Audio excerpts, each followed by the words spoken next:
Here we go, new game. This game contains a hot woman, a hot dude, guns, a dingy trailer, and crime. Oh, Lemon, don't ever change. Would you like to view the spoiler? Sure, just for those who are watching at home. The game also contains a bit of bloodshed and characters with questionable morals. My favorite. Reader discretion is advised. Now, dear reader, let's begin. A great dramedy. Dora. You wake up, stomach burning with a dull pain. Is it a cramp or is it hunger? You can't tell, but it doesn't really matter. It still hurts. And it stops you from getting your beauty sleep. We can't be having that now, can we? You get up out of bed. He looks to be sleeping peacefully. You don't want to disturb him, but if you just let him sleep, you're not going to be able to sleep. Honey, wake up. There he is, your lovely husband. Looking into his tired but cute face makes you happy about being the Mrs. Adolin Blackwood to his Mrs. Evan Blackwood. I'm hungry. Ada, could you wait a bit longer? Please? You use your most nefarious tactic against him.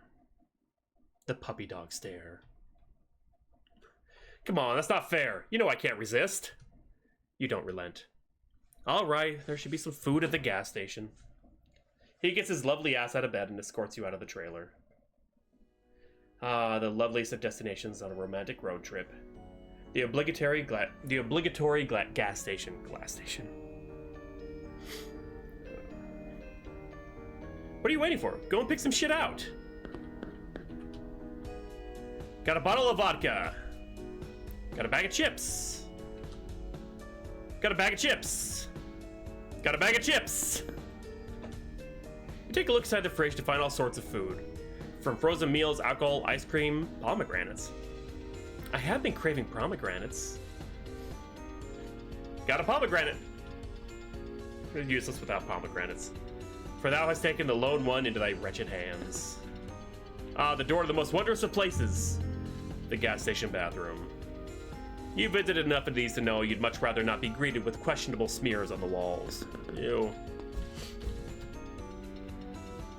Excuse me. The cashier looks up from whatever the hell they were doing. How much will all this be? He placed the food onto the counter. The cashier lets out a most exasperated sigh they can muster and began clacking on the cash register.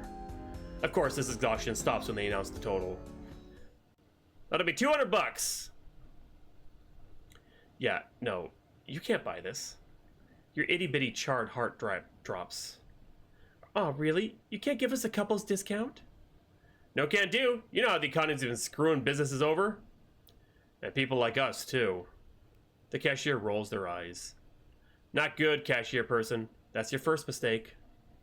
Please, my craving's been acting up. Evan and I are expecting, after all.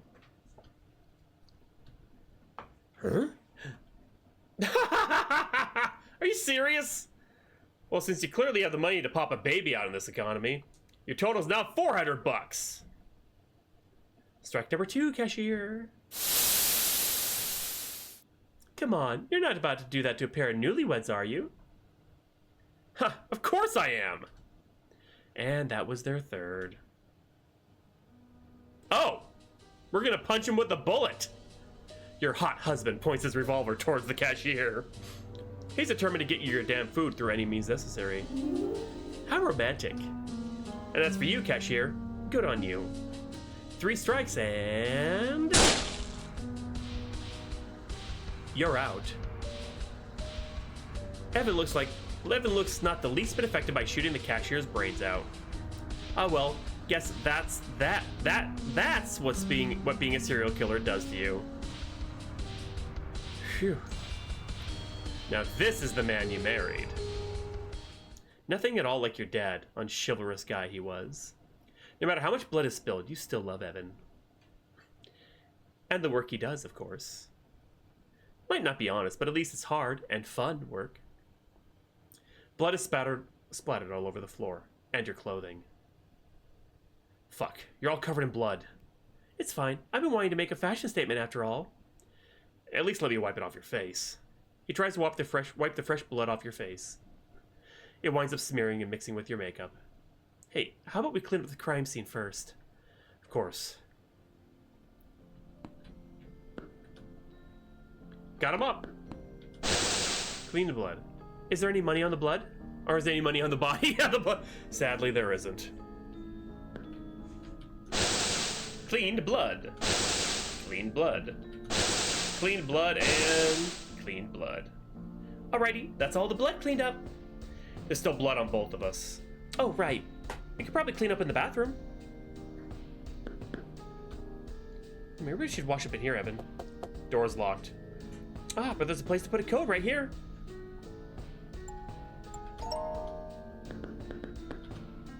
Very day. Consider eating him.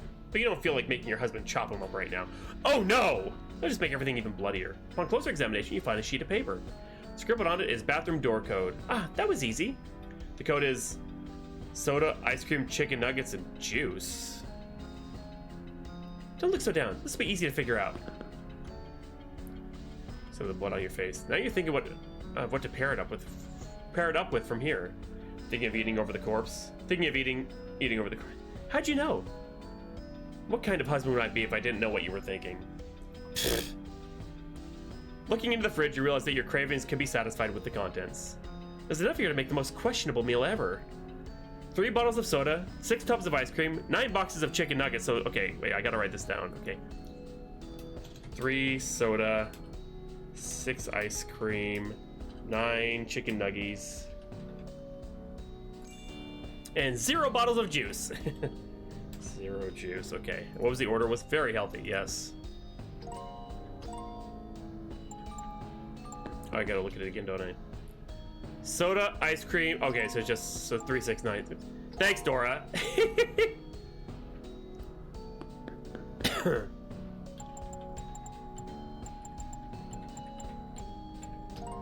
It worked. The two of you somehow managed to wash all the blood off your clothing. You're almost done with the crime scene. Now it's just the body you gotta worry about. You and Evan begin cauterizing the cashier's wounds with a cigarette lighter. The two of you would much rather not leave the corpse here, otherwise it would be too obvious that something sketchy happened. Instead, you'll just take them, lock the station's doors, and dump the body off somewhere. You feel yourself sweating a bit from the heat. And don't overexert yourself. 55 burgers. And looks like you noticed. I won't. Besides, you know that once we're done, I'll just be lazing around. Good night, everybody. Have a good night, Raimi. You know damn well that you probably won't be lazing around. Instead, you'll be thinking about the body count of the next big heist. That would be good. You need to relax a bit after all. And with me to hold everything down, you won't have anything to worry about. Huh, I suppose so.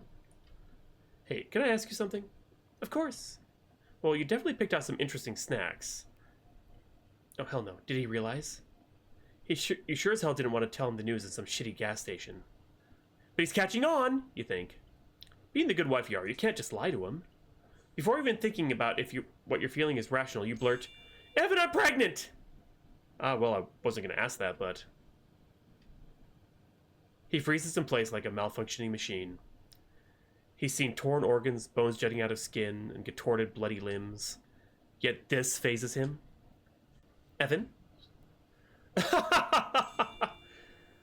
Adolin, you're going to be a mom, and I'm going to be a dad. I thought you were kidding with the cashier. Well, if I'm going to deal with cramps and morning sickness, I might as well reap the benefits. You two hug and jump right by the cashier's corpse.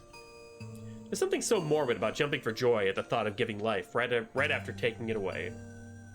Ah, well, it's not like you or Evan care. A few weeks later. You and your husband have been thinking about caring for the baby. After a couple of heists and assassinations here and there, you have a shit ton of money. Once you sell the trailer, you have more than enough to make sure the baby lives comfortably. So, Ada, how have you been feeling? Perfectly good, actually. I'm glad. Sorry about not being here as much lately. It's fine, Evan. It's not like you're always away. It's not like you're away just drinking like my own dad. You're right, but I still don't like leaving you here alone. It's the thought that counts. Okay, Nora. I guess you're right. Still, with this work we do you think the kid will turn out fine? What makes you ask? Says you, a woman with a thirst for blood, to a contract and impulse killer. Fine in your mind sure as hell isn't what your parents think is fine. Or the rest of the world for that matter, rightfully so. Like, if we get arrested, what happens to the kid then? That's pretty obvious. They're gonna get thrown into foster care or something like that. And we won't get to see them grow up. Hell, if we ever got sentenced, it would probably last even after our deaths. Hey, the police don't give a shit about when your mom tried to kill you. Didn't give a shit. I don't see why they care all that much now. Yeah, you're right about that. As always, sweetie. Now, if you're so worried about getting caught, I have a plan. First, we stop the constant criminal activity. We have more than enough money to live comfortably anyways. And if you want to do it for fun, then you need to be extra careful. Then we'll be the best parents ever. Because if the kid loves us enough and we wind up in prison, they'll be so desperate that they'll break us out. And last but not least, we start with a fresh slate. I like the sound of all that. Aw, you're too kind. I've been able to think of everything we need to do. It'll be simple for the most part, since we're going to live somewhere new. But I can't for the life of me think of new names. Since you came up with most of the plan, it only makes sense I come up with them. Just nothing dumb, please. That's not how this works. He sits and thinks, hand on the old steering wheel. How about we become Ashlyn and Everett Hollows? I like the sound of that. Plus, the names are close enough to our real names that it won't be too much of an adjustment. Evan nods at you, happy that you approve. Not that you would have disagreed with anything that came out of his lovely lips. Now, the first names make sense, but how do we go from Blackwood to Hollows? It just feels right for us. Maybe it's because your souls are probably hollow? You know that already. Not to mention that it's pretty far from our original surnames. Don't want to even think about the name Blackwood again. I don't want to think about it. That's fair. Hollows. I like it. Ashlyn Hollows and Everett Hollows. Speaking of names, what did you want to name the baby? Well, if the baby's a boy, I'd like to name him Arthur. He'll be our little king. And if the baby's a girl? You sit in silence for a bit, thinking of what to name your future little princess. I like the name Adalia. Adalia Hollows. Yeah, that's a pretty name. For some reason, Adalia Hollows feels just right. Is this what I think it is? And we all know that you've always been a gut instinct person. A few months later, you and Evan flock to Liberato City, the land of tall buildings, pigeons, and broken dreams. It's far enough from your home city that no one will recognize you. Plus, it's filled to the brim with fellow criminals who will understand your plight. Of course, Liberato City isn't all hunky-dory. For one, it's cold, wet, and gloomy. Every time it rains, you feel like you're living in a noir film. It's nothing at all like the scalding, sunny deserts you'd leave the metal tin of a trailer in. Well, so sadly, you can't wear your summer dresses all year. Now you can only wear them during the summer, as intended by the designer.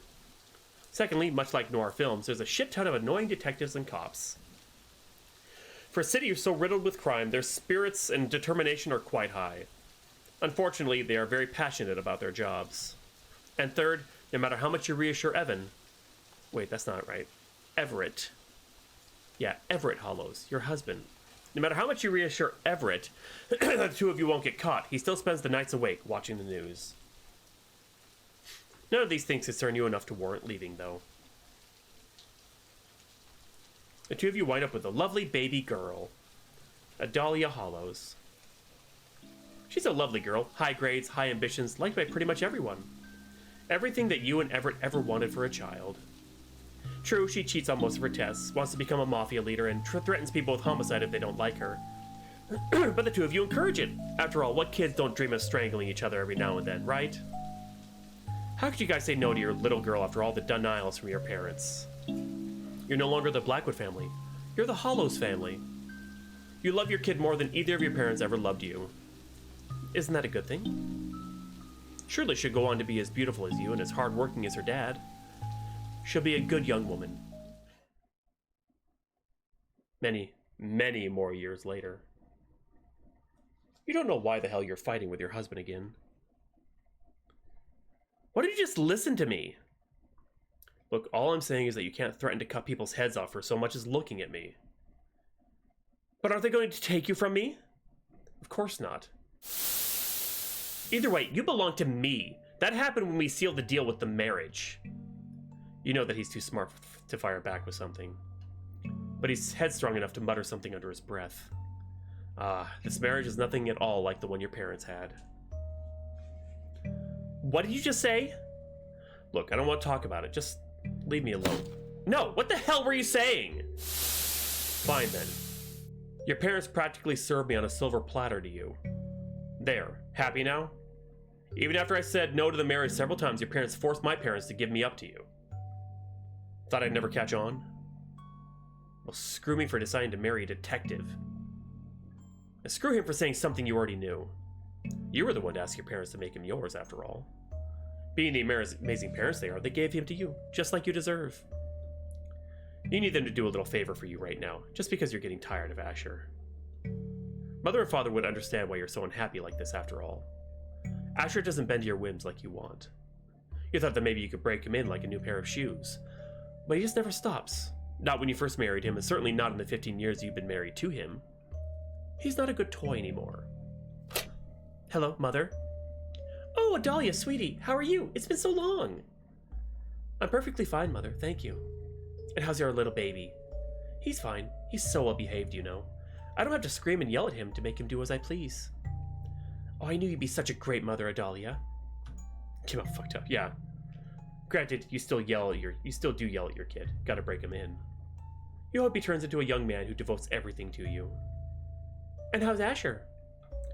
I'm just about to start speaking about my issues with him. He hasn't been satisfying me lately. Oh, Adalia, that's horrible. How can I help? You didn't even need to ask, and she complied. You love your mother. And her favors, of course. I just need you and Father to send something over. Something that'll teach Asher a lesson on how he should have been a good husband. Castor oil plants. They're so pretty, don't you think? My son has a knack for horticulture. He'd like having one. Ah, I see. She knows that you don't want them for gardening. Castor bean plants produce castor beans, as the name implies.